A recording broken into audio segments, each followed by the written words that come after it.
18 આશુભીનો ઉજાસ. દિલીપ રાણપુરા. જન્મ 14/11/1932. અવસાન 16/7/2003. નવલિકા તેમજ નવલકથા ક્ષેત્રે નોંધપાત્ર પ્રદાન કરનાર દિલીપ નાગજીભાઈ રાણપુરાનો જન્મ તેમના વતન ધંધુકામાં થયો હતો. તેમણે આજીવન શિક્ષક અને આચાર્ય તરીકે પોતાની સેવાઓ આપી હતી. સૂકી ધરતી સૂકા હોઠ. આશુભીનો ઉજાસ. મીરાની રહી મહેક. આ કાંઠે તરસ. પીઠે પાંગર્યો પીપળો. ઊંડા ચીલા અને મને પૂછશો નહીં તેમની પ્રશસ્ય નવલકથાઓ છે. રાતોરાત, સરનામું અને મારી શ્રેષ્ઠ વાર્તાઓ તેમના નવલિકા ગ્રંથો છે. લાગણીના ફૂલ, છવી તથા સુગંધ સંબંધોની તેમના રેખાચિત્રના સંગ્રહો છે. વાત એક માણસનીમાં ચરિત્ર નિબંધો છે. આ ભવની ઓળખ દીવા તળે ઓછાયા. ભીતર ભીતર તેમજ શિક્ષક કથાઓમાં સંસ્મરણોની અનુભવ કથાઓ છે. ભાવવાહી અને ચિત્રાત્મક શૈલીના આલેખનને કારણે એમના લખાણો આસ્વાદ્ય છે. ભાષાની સહજ, સરળ છતાં સૂક્ષ્મ વેદક સંવેદનની અભિવ્યક્તિ એમના ગદ્યની વિશેષતા છે. પત્રકારત્વ ક્ષેત્રે પણ એમનું પ્રદાન ગુણવત્તાસભર રહ્યું છે.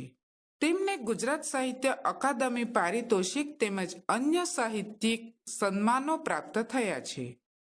નવલકથાના નાયક દેવરાજનો ભગવાનજીભાઈના આગ્રહથી વસુધાના અભ્યાસ મારફતે જે પરિવર્તન, જીવન ઘડતર થાય છે તે સમગ્ર ભારતીય ગ્રામ જીવનને પૂરક પોષક કેળવણીનો મહામૂલો આદર્શ સંદેશ છે.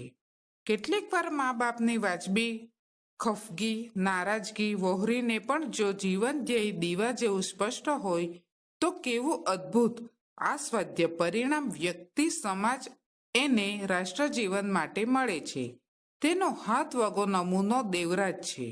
તદ્દન ગામડાના ભલાભોળા માનવીઓ, તેની સહજ કાલી ગેલી ભાષા, ભાવોર્મીઓ અને ઉડીને આંખે વળગે એવી મૂલ્યલક્ષિતા આ નવલકથા ખંડ નવલકથાની ચિરંજીવી વિશેષતાઓ છે. આખરે સ્વને સ્થાને સર્વ માટે ઝઝુમનારાઓના જીવનમાં હંમેશા ઉજાસના આંસુ અર્થાત આંસુનો જ ઉજાસ હોય છે. આપણી પ્રત્યેક શાળા વસુધા બને તો ચોક્કસ આપણું દરેક બાળક દેવરાજ બનવા સક્ષમ છે, જે આ નવલકથા ખંડનો અમર આગવો સંદેશ છે. દેવરાજ કેમ્પના સ્ટેશને ઉતર્યો ત્યારે એને સૌ પહેલાં એની બાની યાદ આવી. 18 વર્ષ પહેલાં બા આ સ્ટેશને તેને વળાવવા આવી હતી. તેની આંખો રાતીચોળ થઈ ગઈ હતી અને તે ભગવાનજીભાઈને કહેતી હતી, તમે આ છોકરાને ભણતરના રવાડે કાં ચડાવ્યો? એને ન લઈ જાવ તો સારું. બહેન, ભગવાનજીભાઈએ કહેલા શબ્દો અત્યારે પણ દેવરાજને એવા ને એવા યાદ હતા. છોકરો ભણશે તો એનું જીવતર તો ઉજાડશે, પણ પાછળ ભાંડુરાના પણ જીવતર ઉજળી જશે ને ત્યાં એને કાંઈ દુઃખ નહીં પડે. વસુધા તો માનો ખોળો છે. માવતરની ખોટ જરાય ન ચાલે એ રીતે ત્યાં ઉછરશે અને ભણશે. ને પછી બાએ તેની સામે આંસુભરી આંખે જોતા કહેલું, દેવા, આપણે અહીં મજૂરી કરી ખાશું. અડધામાંથી ફળસ વેચીને પેટ ભરી લેશું. ને તે સાડલાના છેડાથી મોં ઢાંકીને આડું જોઈ ગયેલી. પોતે કંઈક બોલેલો, પણ બધું અસ્પષ્ટ. ગાડી આવી ને તે ભગવાનજીભાઈની સાથે ગાડીમાં બેઠો ત્યારે એક રોમાંચ અનુભવેલો. આ પહેલાં તેણે ગાડી જોઈ હતી, એમાં બેસવાના મનસૂબા ઘડ્યા હતા, પણ બેઠો તો આ પહેલી જ વખત. ને તેના મોં પર પથરાઈ ગયેલી પ્રસન્નતા જોઈને બાના વીલા પડી ગયેલા મોં પર થોડો જીવ બળે છે, પણ તું માનતો નથી એટલે. આટલા વરહમાં આપણા કુટુંબમાંથી તો શું, આપણા મલકમાંથી કોઈ ભણવા હારું થઈને પરદેશ નથી ગયું. આપણે ને ભણતરને કયો નાતો? બા, તું જોજે ને, હું ભણીશ પછી તને ખબર પડશે. એટલું બોલે છે ત્યાં એન્જીને સીટી મારી. સાચવીને રહેજે દીકરા, બા બોલેલી. મારો જીવ બળે છે હોં, કહીને તે આડું જોઈ ગયેલી. ગાડી ઉપડી ત્યારે દેવરાજે બાનો મોં જોવા ડોકું બહાર કાઢીને લંબાવીને જોવા મહેનત કરી, પણ બાનો ચહેરો દેખાયો નહોતો.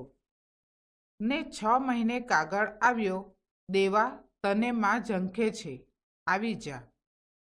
દેવરાજ આવ્યો ત્યારે તો બાને ભોગાવાના સ્મશાનમાં બાળીને બધા ઘેર આવી ગયા હતા. આજે એ બધું દેવરાજને ખટકી ગયું.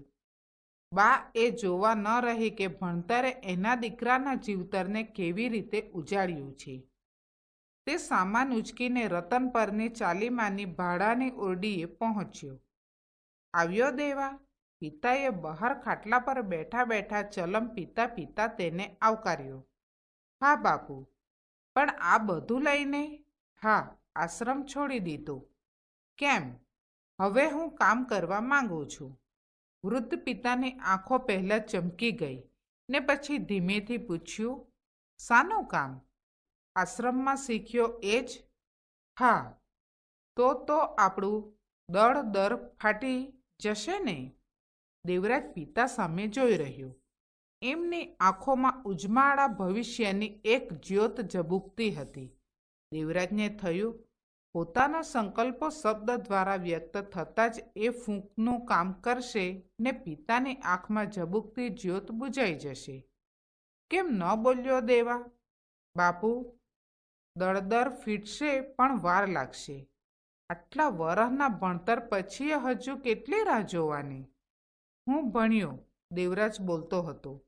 મારાથી નાની વીજુ 4 ચોપડી ભણી તો એને ભણેલો મૂર્તિયો મળ્યો. પણ કેટલો દાખલો કરવો પડ્યો હતો. આપણી નાતમાં ભણેલા છોકરા ક્યાં? માંડ માંડ 4 ચોપડી ભણેલો મળ્યો ને એ પાછો ગોલવાડમાં. બાપુના અવાજમાં ભણતર પ્રત્યેનો તુચ્છકાર પડઘાતો હતો. પણ પ્રભુ ગુજરાત વિદ્યાપીઠમાં ભણે છે. હા, તે ઠીક વાત કરી. બાપુએ ચલમ ખંખેરતા કહ્યું. તારા લગ્નનું હવે શું છે? બાપુ, એ વાત જ ન કરશો. તે આખી જિંદગી એમને એમ કાઢી નાખીશ? હા, મને 29 તો પૂરા થવા આવ્યા, અડધી તો ગઈ. પણ તું ન પરણે ત્યાં લગ્ન પ્રભુનું શા થાય? થાય, દેવરાજ દ્રઢતાથી બોલ્યો. આપણે એવી ખોટી મોટપમાં નથી રહેવું. ને એક છોકરો ન પરણે તો કયું આભ ફાટી જાય. પણ નાતવાળા, તને ખબર નથી દેવા, આપણી નાતવાળા કેવી વાતો કરે છે ઈ. કહેતા હશે, ભણીને છોકરો બગડી ગયો, નાતમાંથી નીકળી ગયો, વંઢી ગયો, પલટાઈ ગયો. હું બધુંય જાણું છું.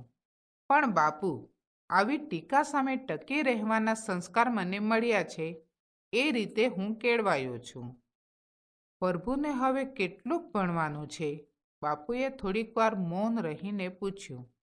1.5 વર્ષ. પછી તો એ નોકરી કરશે ને? ના, પ્રભુ નોકરી નહીં કરે. એવું કહેવાનું મન થઈ આવ્યું, પણ તે બોલ્યો, એ તો એને ઠીક પડશે એ કરશે. દેવા, ચોકીદારીમાં મારું મન હવે બહુ ધરપતું નથી. કાંતા જવાન થઈ ગઈ છે, કહીને બાપુ ચૂપ થઈ ગયા. સમજુ છું બાપુ, કહી દેવરાજ મૌન થઈ ગયો. થોડી વારે કાંતા આવી. ભાઈ, કાંતા ઉમળકાથી બોલી, ક્યારે આવ્યા? બસ ચાલ્યો જ આવું છું. રોકાવાના છો ને? કે પછી પાછા વસુધા ચાલ્યા જશો? ના, મેરુ પર જઈશ. મેરુ પર? કાંતાના અવાજમાં આશ્ચર્ય હતું. ત્યાં જઈને શું કરીશ? તાએ પૂછ્યું. કામ.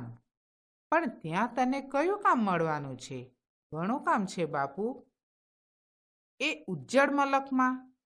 પિતાની આંખમાં ઉપાલંબ હતો. એ ઉજ્જડ મલકને મારે નંદનવનમાં ફેરવી નાખવો છે બાપુ. દેવરાજના અવાજમાં દ્રઢતાનો રણકો હતો. 20 વર્ષે તને એ મલક સાંભળ્યો દેવા? જે ધરતીએ જાકારો આપ્યો, જે ધરતી સામે નજર નહોતી મંડાતી એ ધરતીને તું નંદનવનમાં ફેરવવા માંગે છે? ગાંડો થઈ ગયો છે? બાપુ, આ ગાંડપણ નથી.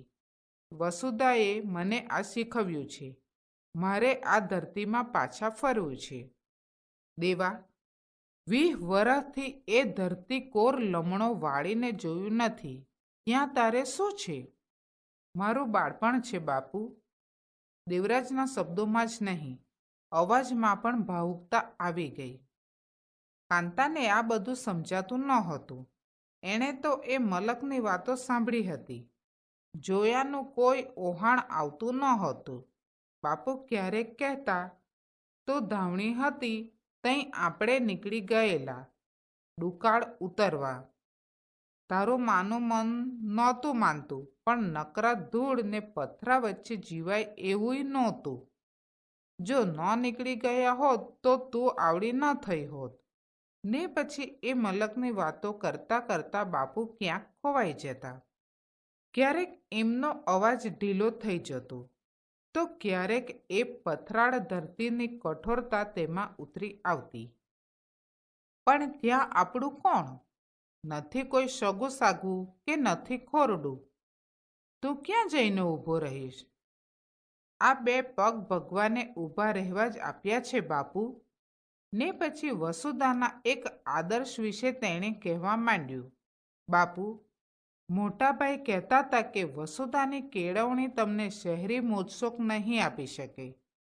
તમારે જાગ જમાડમાં જીવવું ન હોય તો જ વસુધામાં આવજો.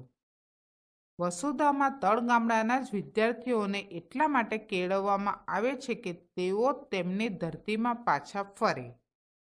તેમના લોહીમાં એ ધરતીના લોકોની તાસીર પચેલી હોય છે. ત્યાં જઈને કામ કરે, લોકોને વ્યસન ને વહેમ મુક્ત કરે, સહિષ્ણુ ને સંસ્કારી બનાવે, અજ્ઞાન અને આળસને દૂર કરાવે. અહીંથી તાલીમ લઈને જતો એક વિદ્યાર્થી એક ગામને સ્વાવલંબી બનાવી શકે તોય ઘણું કામ થાય. ગામ પોતાની આવશ્યક ચીજો પોતે જ ઉત્પન્ન કરી લે. જીવવા માટે ઓછામાં ઓછી જરૂરિયાતથી ચાલે તો એક પણ જરૂરિયાત વધારે નહીં. એ રીતે એમને કેળવે તો જ આ દેશના ભાંગી ગયેલા ને ભાંગી રહેલા ગામડા પાછા બેઠા થઈ શકશે. આ કામ નાનું નથી. હાડ અને હૈયા બળુકા માણસોનું જ આમાં કામ છે. કોઠાસૂઝ અને સહનશક્તિ નહીં હોય તો તમે ગામને સુધારી તો નહીં શકો, પણ એની તાસીરને બગાડી નાખશો. આજની કેળવણી અને રાજકારણ ગામડાને ભરખી રહ્યા છે, ત્યારે તમારે એનું રક્ષણ કરવાનું છે. દેવરાજને એકાએક ખ્યાલ આવ્યો કે બાપુ આમાંથી કેટલું સમજ્યા હશે ને પોતે શું બાપુ પાસે ભાષણ કરવા આવ્યો હતો? પોતે ગામડામાં જઈને શું આવી રીતે ભાષણ જ કર્યા કરશે? ને તો લોકો મારી વાત કઈ રીતે સમજશે? અને તે મૌન થઈ ગયો. તે વસુધાવાળા તને પગાર આલશે? બાપુએ ક્યારનીએ પોતાના મનમાં ઘોળાતી વાત પૂછી નાખી. ના. તો તું ખાઈશ શું? ને અમને તો ઠીક, પ્રભુને મોકલીશું. મારા પેટની ચિંતા નથી બાપુ, ને તમે કાંઈ ભૂખ્યા નહીં રહો. એ પછી આગળ બોલ્યો, અર્ધ ભૂખ્યા રહેવા તો આપણે ટેવાયેલા છીએ. બાપુ, આપણે 20 વર્ષ પહેલાં મેરુ પરથી નીકળ્યા ત્યારે ક્યાં પેટ પૂરતું ખાવાનું મળતું હતું? એ સમય જુદો હતો. દુકાળ હતો. દુકાળ પાર ઉતરવો હતો. તમને સૌને જીવાડવા હતા. તો બસ, મારે એ મેરુ પરને જીવાડવું છે. પણ અત્યારે ત્યાં દુકાળ છે? દુકાળ કાંઈ ધરતી પર જ નથી પડતો બાપુ, માણસ પર પણ પડે છે. માણસના હૃદયમાં પણ દુકાળની ભીષણતા હોય છે. મારે માણસના મનમાં પડેલા દુકાળને દૂર કરવો છે. ત્યાં લીલી ધ્રોને ઉગાડવી છે. અને પછી એકાએક સંબંધ થઈ ગયો. પોતે બહુ ભાવુક બનીને બોલી રહ્યો છે. એને બાપુ તો આવનારી આર્થિક સમસ્યાને કેમ પહોંચી વળાશે તેની ચિંતામાં છે. એટલે તે આગળ બોલ્યો, બાપુ, પ્રભુ સ્નાતક થઈ જશે. એનો ખર્ચ એ ત્યાં કામ કરીને મેળવી લેશે. વળી મોટા ભાઈ પણ તેને થોડી રકમ મોકલે છે. કાંતા ઓરડીના બારણામાં બેઠી બેઠી ખીચડીમાંથી કાકરા વીણતી વીણતી આ સાંભળી રહી હતી. તેનેય થતું હતું, ભાઈ મેરુ પર ન જાય તો સારું. આટલું ભણ્યા પછી, આટલી વગવાળા થયા પછી તેઓ કોઈ સારા ઠેકાણે નોકરી કરે તો? અને તે પોતાના વિચારોને વ્યક્ત કર્યા વગર ન રહી શકી. ભાઈ, બાપુ ઠીક કહે છે. દેવરાજે કાંતા સામે જોયું, જાણે ઠપકો આપતો હોય અને કહેતો હોય, તુંય કાંતા, બાપુની ગાડીએ બેસી ગઈ. તારા પહેલા શ્વાસ મેરુ પરની હવામાં લેવાયા છે. મારી વાત ન ગમી ભાઈ? કાંતાએ પૂછ્યું. તારી વાત ગમે એવી છે, પણ કાંતા, મારે તને એ ખોટું લગાડવું પડશે. એટલે હું મેરુ પર જવાનો સંકલ્પ કરીને નીકળ્યો છું, ને મારી તો ઈચ્છા છે કે તું, પ્રભુ, બાપુ બધા મેરુ પર પાછા ફરો. કાંતા આ સાંભળી અચંબો પામી ગઈ. બાપુ પણ કશું બોલ્યા વગર ચલમમાં તમાકુ ભરવા લાગ્યા. સાંજે વાળું કર્યા પછી બાપાએ કહ્યું, હું જાઉં છું. બાપાએ ખભે ધાર્યું મૂક્યું. અત્યારે એમની ચાલ અક્કડ થઈ ગઈ હતી, જાણે ઉંમરના 10 વર્ષ એક સામટા ઘટી ગયા હોય. અને દેવરાજને વિચાર આવ્યો, બાપુ આ શહેરની હવા લાંબો સમય લેશે તો એ સાવ ભાંગી પડશે. એમને પાછા પંચાળમાં લઈ જવા છે.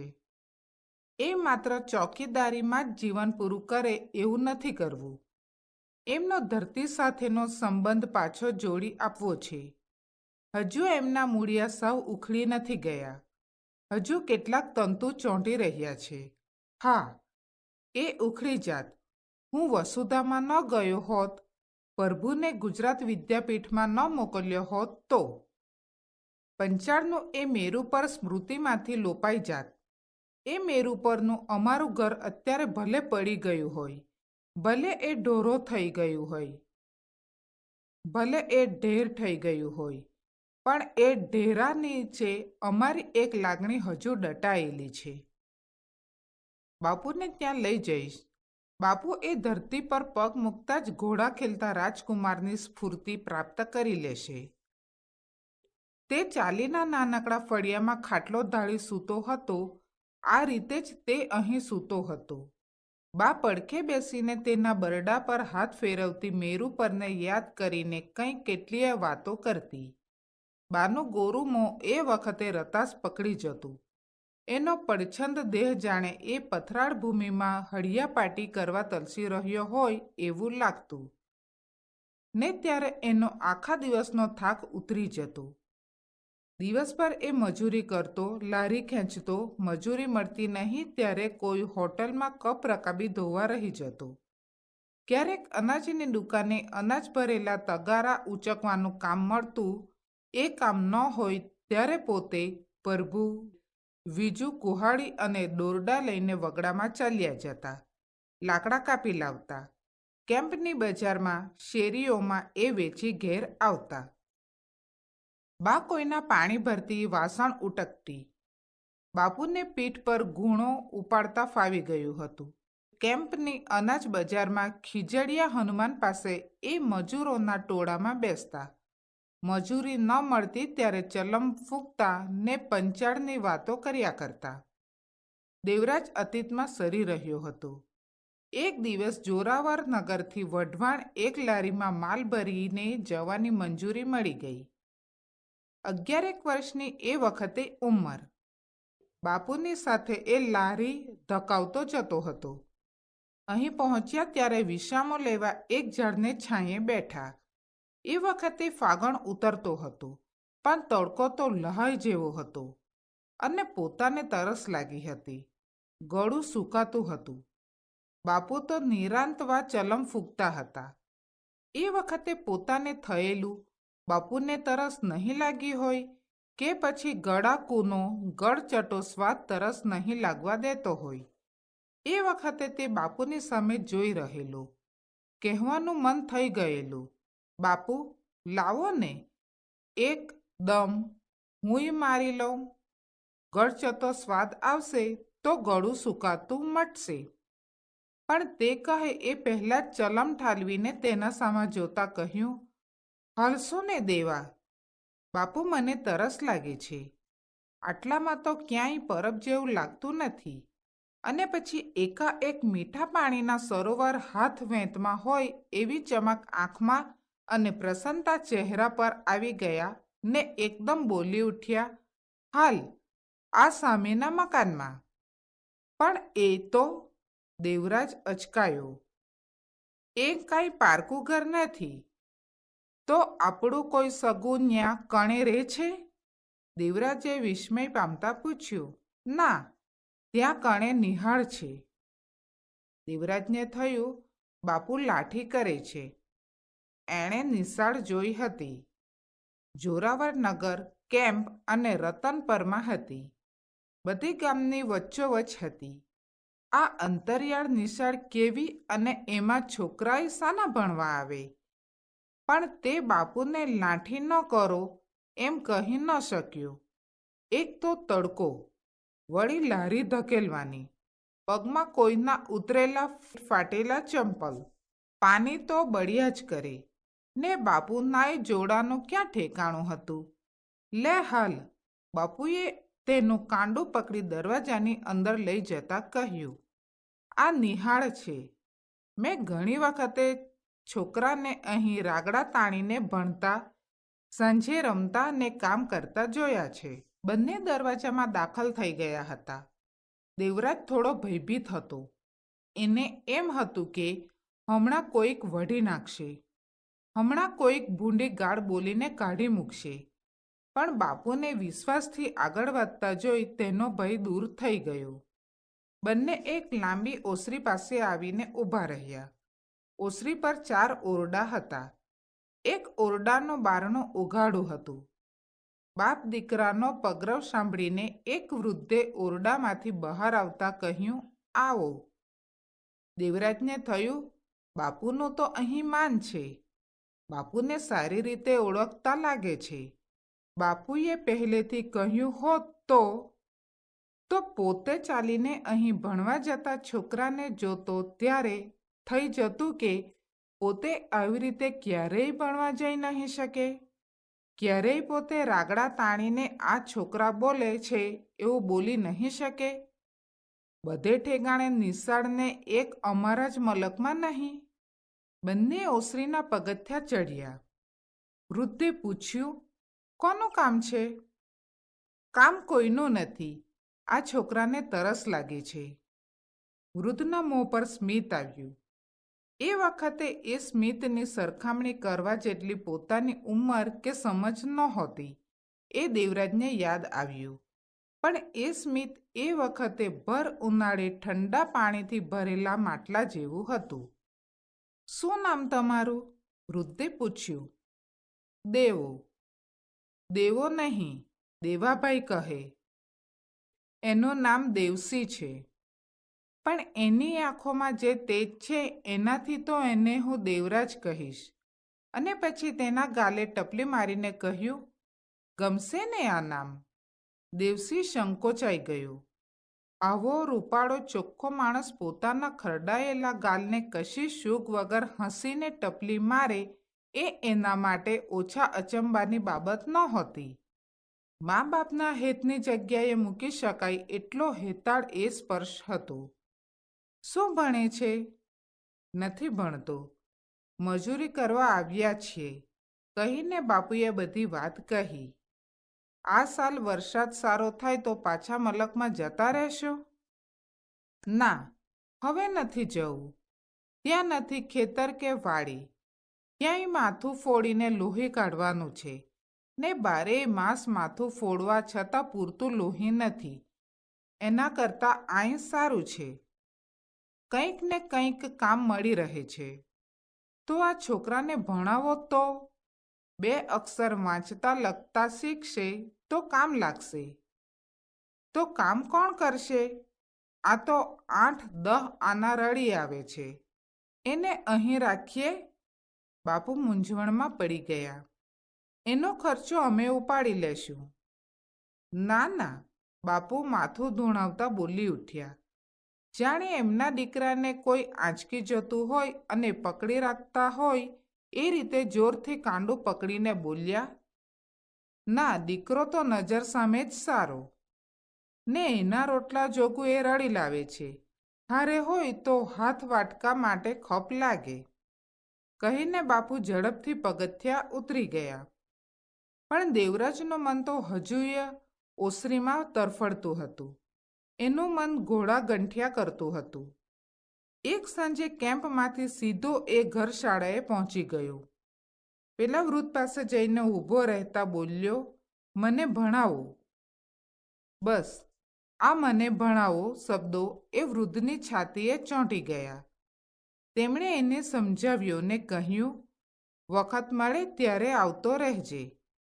અને એમ એ રાત વરત અહુર સવાર જતો. એકડા બગડા અને કક્કો બારાખડી શીખ્યો. અને એક રાતે બાપુ પાસે બેસીને બાળ વાંચનની ચોપડી વાંચવા લાગ્યો. ત્યારે બા અને બાપુ અચંબાથી પ્રસન્નતાથી જોઈ રહ્યા. દેવરાજની ધગશથી ઘરશાળાના સંચાલક પ્રભાવિત થઈ ગયા હતા. એટલે તેમણે વસુધાના એક કાર્યકર ભગવાનજીભાઈને વાત કરી ને ભગવાનજીભાઈ વસુધામાં ભણવા લઈ જવા માટે તેના મા બાપને સમજાવી શક્યા. ને આજ દેવરાજને વસુધા છોડીને ચાલ્યા આવવાની